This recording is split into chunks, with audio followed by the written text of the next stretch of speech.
Welcome back, or welcome to the channel if it's your first time tuning in. As always, we're diving into the unexplained, the eerie, and the downright chilling. Today, we're unraveling one of the most fascinating and terrifying phenomena of the human experience: sleep paralysis. You've likely heard of waking up unable to move, your chest weighed down, shadows lurking just beyond your bed, and those glowing eyes that make your heart race. Are these simply tricks of the mind, or could they be something far more sinister? Well, that's what we're here to explore. Specifically, we'll be talking about 5 of the most common entities, or as some call them, sleep paralysis demons, that haunt people around the world. Entities like the Hat Man, a shadowy figure that appears in doorways, and the Old Hag, a witch-like crone who presses down on your chest, leaving you gasping for air. These figures have appeared to completely different people, across cultures and continents, in both the modern day and throughout history. But why? Why do so many people see the same terrifying figures? Are these just shared hallucinations? Or could there be something more? Something paranormal to these strange recurring entities? To truly understand what we're dealing with here, we need to start at the beginning, which is to say, what exactly is sleep paralysis? Why does it happen? And what makes it the perfect time for such vivid, spine-chilling experiences? Let's break it down. It's a phenomenon that occurs during the transition between sleep and wakefulness, usually when you're just falling asleep or starting to wake up. During this time, your body is stuck in a state called REM atonia. It's a natural mechanism your brain uses to keep you from acting out your dreams, basically paralyzing your voluntary muscles. But here's where it gets tricky. If you wake up while this system is still active, your mind becomes conscious, but your body remains locked in that paralyzed state. And that's when the weirdness starts. Many experts believe sleep paralysis is triggered by disruptions to your sleep cycle. Things like sleep deprivation, stress, jet lag, or even sleeping on your back can allegedly increase your chances of experiencing it. Essentially, anything that messes with the way your brain transitions in and out of sleep can leave you stranded in that unsettling limbo we call sleep paralysis. And while the experience is terrifying, it's important to note this. There are no clinical accounts of anyone dying from sleep paralysis. That's right. No matter how intense it feels, it's temporary, and your body will eventually snap out of it. So, if we know why your body gets stuck in this state, why do people report such vivid, frightening, and, well, real feeling experiences during sleep paralysis? Scientists believe it comes down to how your brain processes the situation. Imagine this. Your mind is awake, but your body is paralyzed, and you're still partly dreaming. The result? Your brain tries to make sense of the disconnect and fills in the blanks with hallucinations. These can be anything from hearing footsteps to seeing shadowy figures looming over you. But here's the real mystery, and I guess the real meat of this episode. Why do people from completely different walks of life, across cultures, countries, and even centuries, report seeing the same entities? Why do the visions often include shadowy figures, old hags, or menacing beasts? Are these just shared archetypes from deep within some kind of collective unconscious? Or could they be something else entirely? With that said, let's meet some of the most prominent sleep paralysis demons, entities that just seem to keep popping up in these experiences. From the beast to doppelgängers and more, these figures have haunted dreamers for generations. Let's find out who or what they might be. First up, we've got a seeming fan favorite, the Hat Man. Now, technically, the Hat Man is just one example of what's commonly referred to as a shadow person. These beings are exactly what they sound like, shadowy, humanoid figures, often seen lurking in the corner of the room or standing ominously at the foot of your bed during an episode of sleep paralysis. But what sets the Hat Man apart from your run-of-the-mill shadow person is, well, the hat. Imagine waking up to find a tall, dark silhouette standing in the doorway, completely featureless except for the outline of his head, and, perched on top, a wide-brimmed hat. Some describe it as a fedora, others as a cowboy hat, and occasionally, it's even a top hat. Whatever the style, one thing's for sure, it makes him stand out, and not in a good way. The Hat Man has gained notoriety as an individual figure since the early 2000s, thanks in part to the internet. Forums, blogs, and paranormal chat rooms started lighting up with people describing eerily similar encounters. and as these stories spread, he became a pop culture phenomenon. Think of him as the sleep paralysis version of Slender Man, only with less forest chasing and way more standing there, watching you, silently. If that wasn't already disturbing enough, unlike many shadow people who tend to be passive observers, the Hat Man often radiates a sense of malevolence. Witnesses describe feeling an overwhelming sense of dread, as though they're being judged, or worse, that he's feeding on their fear. Some even report seeing his glowing red eyes beneath the brim of his hat. Here's a fun little bit of trivia. Some researchers theorize that the hat might be a throwback to shadowy archetypes from our cultural memory. After all, menacing figures in hats appear everywhere, from Gothic novels to noir villains to historical depictions of the devil. Could the Hat Man be a manifestation of something we've all been conditioned to fear? Or is he just always in style? Whether he's a product of our collective unconscious or a real external entity, one thing's clear. The Hat Man has left his mark on thousands of people worldwide. And if you've seen him yourself, you're definitely not alone. Next, we're taking a step back in time, way back, to meet one of the oldest, most terrifying figures in sleep paralysis lore, the Old Hag. Now, as her name suggests, she's not exactly here to tuck you in at night. The Old Hag is a crone-like figure who, for centuries, has been described as sitting on the chests of her victims, leaving them breathless, terrified, and unable to move. In fact, there's even a term for it, hagging. Yep, in places like Newfoundland, people used to describe these episodes of sleep paralysis as being hagged by the Old Hag. Fun bit of trivia for you there, although I doubt her victims found it very fun at all. Like the Hat Man, the Old Hag has her own distinct MO. Victims often describe waking up to the sensation of weight on their chest, making it hard to breathe. Then they see her, sitting there, cackling or grinning at their fear. Some even report hearing her whisper horrible things, though they can never quite remember what she said once the episode ends. But here's the part that keeps folklorists up at night.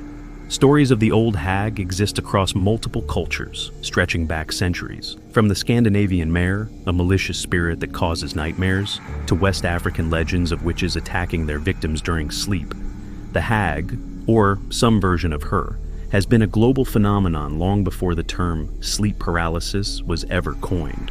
Could this be evidence of a shared human fear rooted deep in our subconscious? Or is there something more to it? Some cultures believe the Old Hag is a vengeful spirit, punishing people for past misdeeds. Others think she might be an external entity, slipping into our world to torment the vulnerable. Whatever the truth, there's no denying her reputation as one of the most chilling sleep paralysis entities ever described, and she's not alone. Let's move on to the next two sleep paralysis entities, two figures that couldn't be more different, but are equally terrifying in their own ways.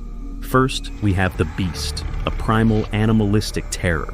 And then there's the Doppelganger, a figure so unsettling it makes you question whether you're truly alone in your own skin. Now, the Beast isn't your average shadowy figure or crone. This entity feels almost feral. Those who've encountered it describe creatures that look like large dogs, wolves, or other predators, creeping out of the shadows with glowing eyes, snarling, and sometimes even pouncing onto the bed. What's fascinating about the Beast is how closely it mirrors the phantom black dogs of folklore. These spectral animals, known as black shuck in England, the cadejo in Latin America, and the barghest in Northern Europe, are often seen as omens of death or misfortune. In some stories, they're guardians, but more often than not, they're harbingers of doom. Here's another fun little piece of trivia. In Latin American folklore, the cadejo is sometimes described as dragging a heavy chain behind it, a chilling auditory clue that it's nearby. And in some British legends, the black shuck is said to leave no footprints, even when it crosses muddy ground. Pretty eerie, right? Sleep paralysis experiences with the Beast often echo these folktales. Victims describe hearing low growls or heavy breathing before they even see the creature. And when they do, it's almost always looming above them, its eyes burning like embers in the dark. Sometimes it's perched on their chest, and other times it's just watching, waiting. Creepy, right? But here's the question. Why do so many cultures associate black dogs with the supernatural? Is it because they've always been predators in the natural world? Or is there something deeper, something spiritual or otherworldly about their presence? Whether the beast is just a primal fear come to life or an actual omen of something greater, one thing's for sure, it's a figure you don't want to meet in the dead of night. But as terrifying as it is, there's one entity that might be even worse, because it looks just like you. Let's talk about the doppelganger. This one's a real mind bender. Imagine waking up in the middle of the night, paralyzed, only to see yourself. Or worse, someone you know, but not quite as you remember them. A little distorted, a little wrong. The doppelganger is deeply rooted in folklore and mythology. In Old Norse traditions, they were called vardoger, ghostly doubles that mirrored a person's actions, almost like a spiritual echo. Seeing your own doppelganger was often seen as a bad omen, a sign that something terrible was about to happen. And if it spoke to you, well, let's just say that wasn't a conversation you wanted to have. Here's a little fun fact for all you mythology buffs. In some cultures, it was believed that seeing a doppelganger meant you'd come face to face with your own death. In others, they were thought to be malicious spirits imitating humans to deceive or even harm the living. Abraham Lincoln even claimed to have seen a double image of himself in a mirror. One face was pale and ghostly, which he interpreted as a sign he might not survive his presidency. So, next time you think you see someone who looks just like you, maybe don't get too close. In sleep paralysis, doppelgangers take this eerie folklore to the next level. Victims often describe seeing their own double standing at the edge of the bed, or worse, leaning over them, grinning in a way that feels deeply unnatural. Others report familiar faces, family members, friends, but with twisted expressions or glowing eyes. But what makes doppelgangers so universally terrifying? Is it the fear of seeing something that shouldn't exist? Or is it the existential dread of confronting a distorted version of ourselves? Whether the doppelganger is a trick of the mind or something far more sinister, it's one of the most chilling figures to emerge from sleep paralysis. But it's not the last. For our final sleep paralysis entity, we're delving into one of the most infamous archetypes of all, the incubus and the succubus. Now, these creatures are essentially two sides of the same coin. The incubus is the male counterpart, while the succubus is the female. And throughout history, these entities have been blamed for some of the most unsettling and, let's say, intimate sleep paralysis experiences.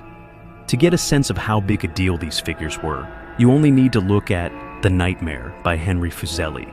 This famous painting from 1781 depicts a woman sprawled across a bed, her head thrown back in anguish, while a grotesque, goblin-like creature, the incubus, perches ominously on her chest. Even if you've never heard of the incubus before, you've probably seen this painting or one of its many renditions. It's become one of the most iconic depictions of sleep paralysis and the terrors that come with it. So, what exactly are these creatures? The incubus and succubus are said to be demons that prey on humans during sleep, often targeting them in vulnerable moments.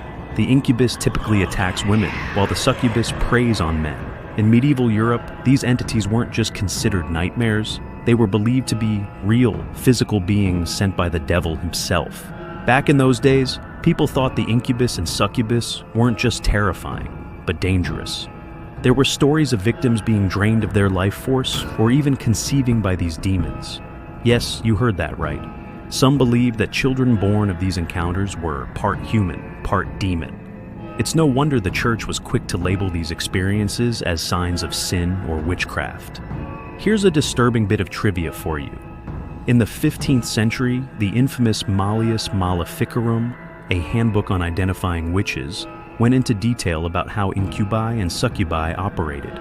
It claimed that demons could even steal a man's special sauce to get spicy with a woman, creating what were known as demon hybrids. Imagine trying to explain that at your next town meeting. But aside from the actual freak show that is incubus and succubus lore, what's fascinating is that this isn't just a relic of medieval superstition. Reports of incubus and succubus encounters persist today. Modern psychology even has a name for it: incubus syndrome. This is when individuals report vivid, often spicy hallucinations during sleep paralysis, accompanied by the sensation of being physically restrained or attacked. Psychologists often attribute these experiences to a combination of sleep paralysis and cultural conditioning. In other words, people may subconsciously see these demons because they've been so deeply ingrained in our collective history and imagination. But here's the twist. Even in cultures that have no concept of incubi or succubi, people still report eerily similar experiences. Again, the same question I keep asking, why is that? However, the idea of seductive or predatory spirits isn't limited to European lore.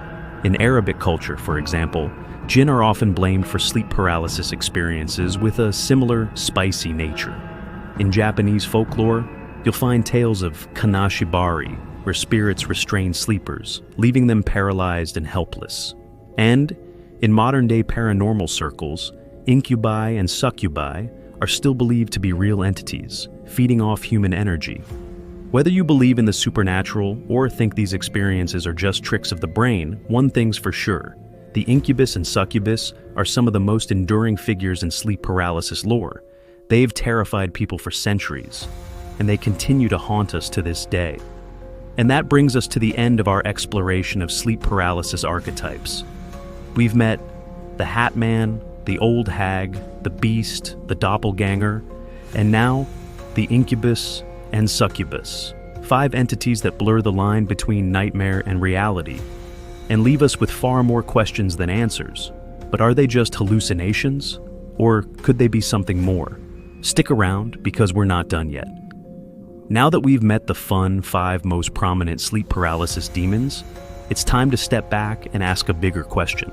Why do these figures appear in so many different cultures, across so many different time periods? These archetypes aren't just modern phenomena. They've haunted humanity for centuries. To truly understand these entities, we have to explore how different cultures have interpreted them. This is where things get interesting, because while the science of sleep paralysis offers one explanation, cultural beliefs and folklore often fill in the gaps, turning these eerie encounters into deeply symbolic, haunting, and sometimes even spiritual experiences. Let's take a look back at the shadow person. Shadowy figures are among the most universal sleep paralysis entities, but their interpretations vary wildly depending on where you are. In Western cultures, shadow people are often seen as ghosts, demons, or even interdimensional beings. The Hat Man, in particular, has become almost iconic, a modern-day urban legend.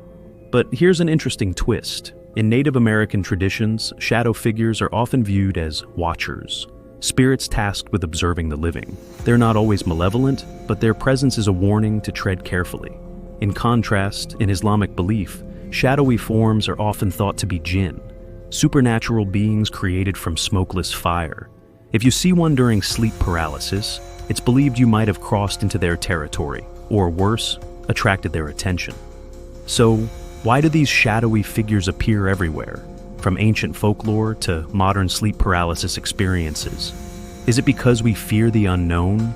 Or could it be that these entities are more real than we think? How about the Old Hag? While she's most famous in Western folklore, she has her counterparts across the globe. In Scandinavia, there's the mare, a spirit or witch that sits on people's chests at night, causing suffocation and nightmares. In Brazil, there's Pisadera, an old crone with sharp claws who stalks those who go to bed on a full stomach. And in Japan, there's Kanashibari, where spirits are said to paralyze sleepers as a form of punishment or possession.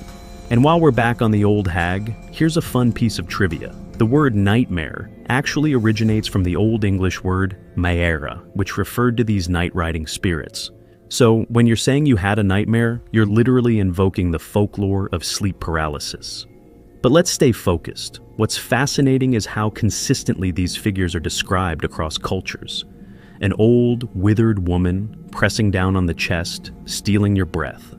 Whether she's a witch, a spirit, or a hallucination, one thing's clear. The Old Hag is one of the oldest, most terrifying sleep paralysis entities humanity has ever faced. Now, let's hop back to the Beast in Western folklore. We have the phantom black dogs, like Black Shuck in England, who are often seen as omens of death. In Latin America, there's the Cadejo, an enormous spectral dog that appears at night. Some say the white Cadejo protects travelers, while the black one leads them to ruin. And I'm definitely reaching for trivia here, but did you know? The glowing eyes often associated with these beasts might have a real-world explanation. In low light, Many animals' eyes reflect light due to a layer called the tapetum lucidum. So, when you see glowing eyes in your sleep paralysis, is it your brain playing tricks or something more? And yes, we're going back through the roster, but this time with more of a cultural lens. So yes, then there's the doppelganger. This one's fascinating because it blurs the line between folklore and psychology. In Old Norse mythology, there's the concept of the vardoger, a spirit double that appears before a person arrives, performing their actions in advance. In German folklore, seeing your doppelganger was a death omen. Even today, stories of ghostly doubles persist, often tied to the supernatural.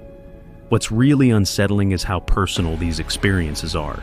Seeing a distorted version of yourself, or someone you love, feels deeply wrong. It's no wonder doppelgangers continue to haunt our collective imagination. Here's a wacky theory. Some paranormal researchers believe doppelgangers might be linked to parallel dimensions. The theory is that, during sleep paralysis, we might be catching a glimpse of ourselves in another reality. Spooky, right? And finally, let's revisit the Incubus and the Succubus, because these frisky little freaks clearly didn't already give us enough trauma for one episode. These entities have roots in European demonology, but their counterparts can be found worldwide. In Arabic folklore, the Qareen is a spirit that tempts humans into sinful desires. In African traditions, there are stories of spirits that attack people in their sleep, often with intimate or invasive intentions. What's striking is how often these figures are tied to morality and guilt. Today, they're often interpreted through the lens of psychology, but their presence in so many cultures suggests something deeper. So, what can we take away from all this? Across cultures, sleep paralysis entities reflect our deepest fears, from the unknown lurking in the shadows, to the unsettling familiarity of a doppelganger, to the simple truth that old women can be scary. Okay. But jokes aside, whether they're spirits, demons, or just tricks of the mind, one thing's for sure, they've been with us for centuries, and they're not going anywhere anytime soon. Now that we've explored the cultural and scientific aspects of sleep paralysis demons, along with an in-depth look at recurrent archetypes, let's take a step closer to home. Sleep paralysis isn't just a theoretical phenomenon or a historical curiosity.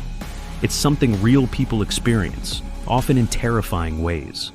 There's even a subreddit for it, so let's look at a few personal stories from those who have faced the shadowy figures, the suffocating weight, and the eerie whispers of sleep paralysis firsthand.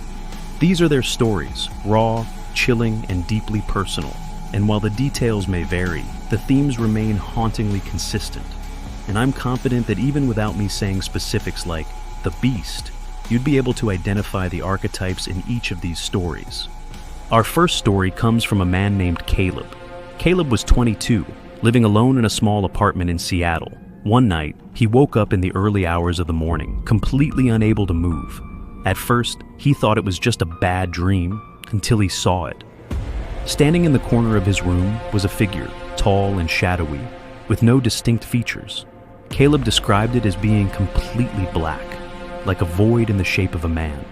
He tried to scream, but his voice wouldn't come. Then, the figure started moving, slowly, deliberately, toward the foot of his bed. It just stood there, staring at him. Or, at least, that's what it felt like. Caleb said he'd never felt fear like that before. Even though the encounter only lasted a minute or two, it felt like an eternity. When he finally regained control of his body, the figure was gone, but the fear lingered for days. What's fascinating about Caleb's story is how common it is. Shadow figures like this, silent, ominous, and unrelenting, are among the most frequently reported sleep paralysis entities. And while science might explain them as hallucinations, experiences like Caleb's make them feel all too real. Our next story comes from Maria, a 34-year-old teacher in Newfoundland. Maria grew up hearing about hagging from her grandmother, but never thought much of it, until one night when she experienced it for herself. She woke up in the middle of the night, unable to move. She felt an intense pressure on her chest, as though someone was sitting on her. And when she looked down, there she was, the Old Hag. Maria described her as a withered ancient woman with sunken eyes and a toothy grin. The hag leaned in close, so close Maria could feel her breath, and whispered something unintelligible. When Maria finally broke free of the paralysis, the room was empty, but she said she could still feel the hag's presence. For weeks afterwards, she avoided sleeping on her back, terrified that it would happen again. Maria's story is a classic example of what's often called the Old Hag syndrome. Yup, they all seem to have their own syndrome. These encounters are so widespread that even skeptics have to admit there's something deeply unsettling about their consistency, whether it's folklore or psychology. Our final story is from Hannah, a college student who experienced something far more intimate and disturbing. One night, Hannah woke up to the sensation of being restrained. She couldn't move, but she felt something, or someone, lying next to her. Then came the whispers. She couldn't make out what was being said, but the voice was deep, almost inhuman. The figure, though invisible, felt physical, its weight pressed down on the bed. Hannah described it as terrifying and invasive, something she still has trouble talking about. Encounters like Hannah's have been reported for centuries, often attributed to incubi or succubi. While modern psychology might explain these experiences as hallucinations tied to sleep paralysis, their deeply personal and emotional impact is undeniable. Stories like these remind us just how real sleep paralysis feels to those who experience it. The fear, the helplessness, and the vivid, often horrifying details stick with people long after they wake up. And while science offers explanations, it's hard not to wonder, why do these figures keep showing up? Why do people from such different walks of life describe such similar encounters? Maybe it's all in our heads, or maybe there's something else at work.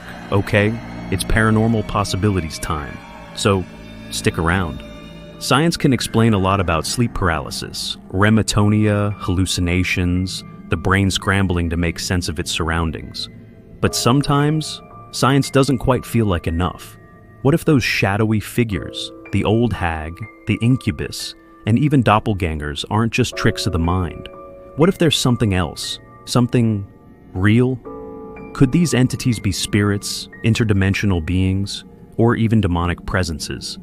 And if so, what do they want from us? Let's start with a theory that's gained traction in both paranormal and scientific circles. The idea that these sleep paralysis entities might be interdimensional beings. Now, this might sound like science fiction, but you've just listened to me talking about Incubus getting spicy with special sauce, so I think you can hear me out. The concept of multiple dimensions isn't just fantasy. It's rooted in real scientific theories like string theory, which suggests the possibility of parallel universes existing alongside our own. Here's another one of those cheeky little fun facts. Scientists at CERN have actually theorized that high-energy particle collisions could provide evidence of extra dimensions. So, if parallel universes exist, could sleep paralysis be a moment where the veil between dimensions thins? Paranormal researchers like Jason Offutt, author of Darkness Walks, The Shadow People Among Us, suggest that shadow figures might be beings from these other dimensions, creatures that accidentally or intentionally slip into our world.